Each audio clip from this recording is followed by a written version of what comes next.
Ang astig! Tara, Devil Boo! Itour mo ako sa New Eridu!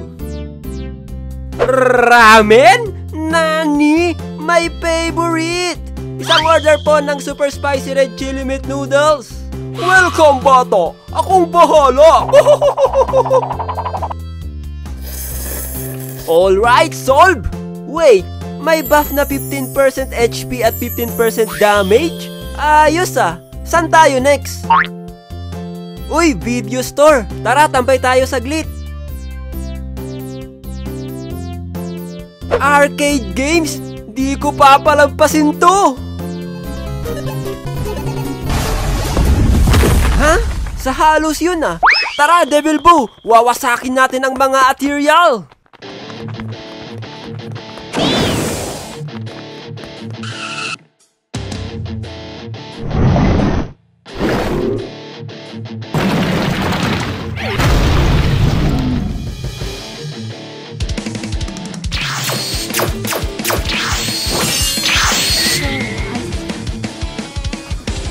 Alright! Ang galing ko! Download Zenless Zone Zero now! Link in the description below! Let's go mga boyu! Taho! Taho! Taho! Taho! Andyan na yung taho! Taho, wag kang umalis! Parating na ako! Please, parang awa mo na! Taho! Bakit mo ako iniwan? Hindi! The next day. Taho! Taho! Taho! Sa wakas, naabutan din kita! Oh, bibili ka? Opo, damihan mo ng sago, kuya. Taho ang isa sa mga paborito kong merienda sa umaga. Nung lagi akong nagja-jogging, ito yung binibili ko. Masarap to guys at nakaka-help din mag-build ng muscle dahil sa ingredient niya na tofu. Next merienda guys ay yung dirty ice cream or tinatawag na sorbetes. Isa ito sa mga paboritong merienda ng mga bata lalo na kapag tag-init. Meron kaming pinagbibilhan dati na naging parte ng childhood ko, si Mr. Pogi. Hindi ko alam kung bakit Mr. Pogi yung pinangalan sa kanya. Siguro dahil poging-pogi siya noong mga kabataan niya. Siya yung paborito naming pinagbibilhan ng ice cream dati. Sobrang bait kasi niya. Kapag sinabi mong dadagdagan yung ice cream, talagang dadagdagan niya. Meron pa nga yung time na naabuso namin yung kabaitan niya. Yung magdadala kami ng malaking baso tapos doon niya ilalagay yung ice cream. At meron din yung mga time na kapag nakita niya na walang pambayad yung ibang bata, talagang nililibre niya lang ito. Matagal na wala sa pagbebenta ng sorbete si Mr. Pogi. At nabalitaan namin na pumanaw na siya. Sobrang nalungkot ako noon kasi naalala ko yung mga time na inaabangan namin siya. Tapos mag-uunahan pa kami dahil laging nauubos yung benta ni Mr. Pogi. Alam ko halos nalungkot lahat ng mga bata sa barangay namin na nabentahan ni Mr. Pogi noon. Naging part na kasi siya ng childhood namin. Marami pa rin akong nakikitang nagtitinda ng sorbetes. At nagustuhan ko yung benta nila na ice cream sa tinapay. Parang burger lang. Isa ding inaabangan namin maliban sa sorbetes ay yung popsicle. Yung paborito kong binibili dito ay yung pinipig, tapos yung buko flavor. Masarap tong popsicle guys, lalo na kapag nandun na kayo sa part na nilalasap nyo yung stick ng popsicle kahit lasang kahoy na. Uy, tama na yan. Kulang na lang kainin mo yung popsicle stick. Sayang may nakadikit pa. Sabi kasi sa akin ng mama ko, wag daw ako magsasayang ng pagkain. Ice candy. Kung gusto nyo ng malamig, masarap at mura na merienda, maghanap lang kayo ng naglalako ng ice candy. Ang kagandahan ng ice candy para sa akin ay matagal tong maubos. Kapag sobrang init nga, nilalagay ko pa ito sa noo ko o kaya sa leeg para ma-refresh. Halo-halo, ito ang isa sa pinakagusto kong kinakain lalo ngayon na tag-init. Ang kagandahan sa halo-halo ay marami tong ingredients. Para mo nang inakyat lahat ng prutas sa mundo kasi may saging, may langka, may mangga, may buko at iba pa. Minsan, nadidismaya ako sa mga ibang naglalako ng halo-halo. Hindi ko alam kung halo-halo pa ba tawag doon kasi yung iba sobrang tipid ng ingredients. Kahit sana damihan nila ng gatas, pero ang dinamihan nila, asukal. Meron pa yung sobrang nainis talaga ako. Naalala ko pa to hanggang ngayon Kasi yung perang pinangbili ko, pinaghirapan kong hingin sa nanay ko. Tapos nung tinikman ko yung halo-halo, panis yung gatas. Ay, may kinalkal ako dati sa ilalim ng kama namin. Sa paghahanap ko, nakalkal ko yung isang sako na puno ng kitchen tools. Nakita ko doon yung basong ginagamit pang gawa ng halo-halo. Nakita ko din doon yung traditional na gamit pang shave ng ice. Pinaglaruan ko pa nga yun dati, ginawa kong broom-broom. Nung nakita ko yung mga kagamitan na yun, doon ko nalaman na nagtitinda din pala yung mama ko ng merienda. Isa sa mga tinitinda niya ay yung barbecue. Isa ito sa mga sikat na binibiling merienda tuwing hapon. Minsan ginagawa ko ding ulam to Kapag may nakita kayong umuusok sa daan at ang sarap amoy-amoyin, alam mo na barbecue yan. Kung hindi barbecue, pwedeng isaw. Alam nyo yon, yung intestine ng manok. Meron ding paa ng manok, tinatawag nilang Adidas, tenga ng baboy, Betamax na gawa sa dugo ng manok o baboy, at marami pang iba. Syempre may mga kapatid na merienda din si barbecue. Walang iba kundi si Banana Q at si Kamote Q. Madalas makikita mo sila sa paligid ng eskwelahan dahil kadalasang bumibili nito mga estudyante. Naalala ko tuloy nung estudyante pa lang ako. Kapag hindi ako nakapag-breakfast, ito yung binibili ko. Sulit na kasi siya, nakakabusog lalo na yung kamote. Dahil ang kamote ay isa sa mga magandang alternative kapag walang kanin.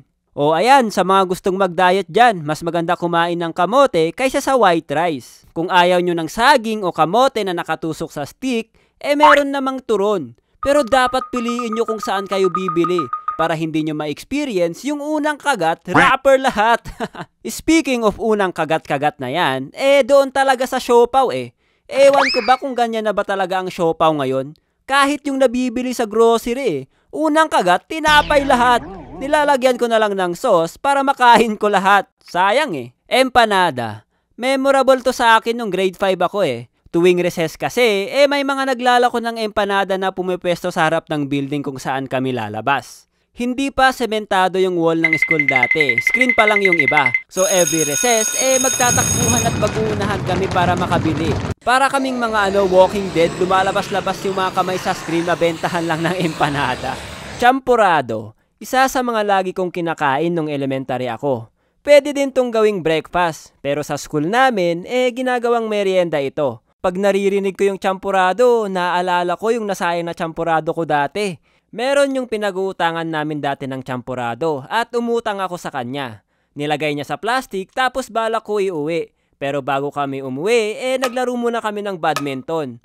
Hawak-hawak ko yung champurado ko sa kaliwang kamay ko. Tapos nung paghampas ko ng raketa, na-overextend ko. Tapos nahampas ko yung lalagyan ng champurado ko. Nagkalat sa court yung champurado at habang ako nakatitig lang habang durog na durog yung kalooban ko. Dahil utang na nga, nasayang pa.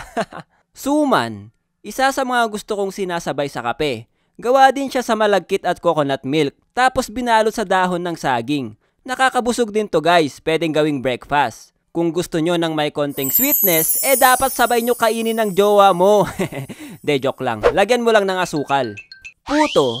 Hindi ko naging paborito ang puto. Pero isa siya sa mga naging merienda namin nung nagtratrabaho pa ako sa palengke. May mga time din na sinasabay ko to sa kape kapag bumibili yung mama ko.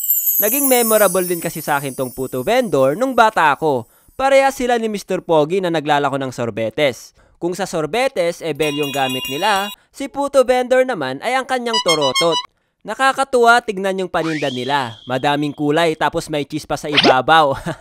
Mami, ito ang pinakapaborito kong binibili tuwing recess nung high school.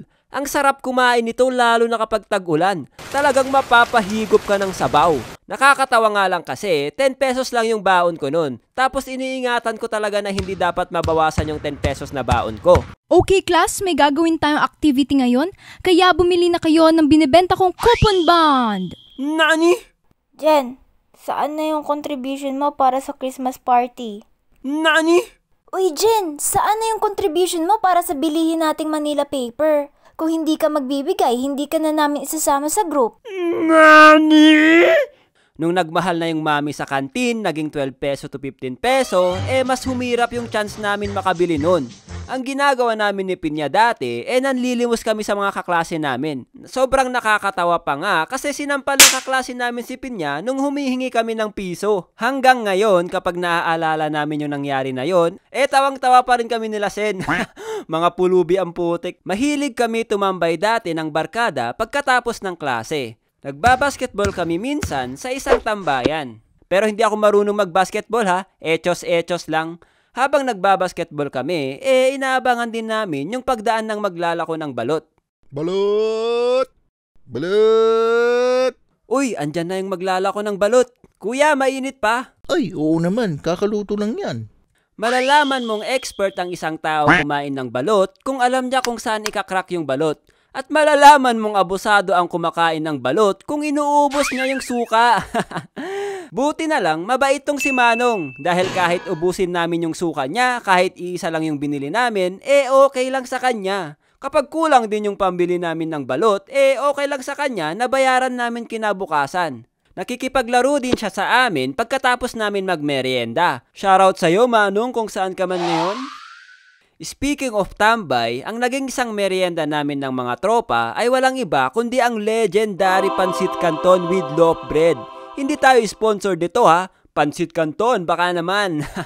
Dapat expert ka din sa pagluto nito kasi kapag na-overcook mo yung Pansit Canton, ang pangit kainin. Ewan ko na lang sa inyo if trip nyo yung ganong luto. Basta sa akin, dapat tamang-tama lang ang pagkaluto nito. Marami pang merienda tulad ng fishball, kikiam, tokneneng. Nakwento ko na yan sa budget ulam content ko kasi naging ulam ko kasi yon. Hindi masustansya yung mga ibang merienda na nabanggit ko, lalo na yung mga junk food. Kaya dapat piliin nyo yung mga merienda na kakainin nyo. Meron naman yung mga prutas pero dapat siguraduhin nyo na fresh yung mga yon. Meron kasi yung na-experience ko na bumili ako ng santol. Tapos nung kakainin ko na, may mga bulati sa loob. Sheesh! Meron kaming binibili ni Pinya dati na ratan fruit. Alam niyo ba yon, yung maasim? Hindi ko alam, mga loko-loko kami dati. Yung balat ng ratan kung saan-saan lang namin kinakalat sa classroom. Tapos nung lilinisan na ng mga cleaners yung classroom, galit na galit sila kasi ang daming nakakalat na balat sa sahig. Kami naman sa gilid, mga patay mali siya lang. Kayo, anong mga merienda nyo?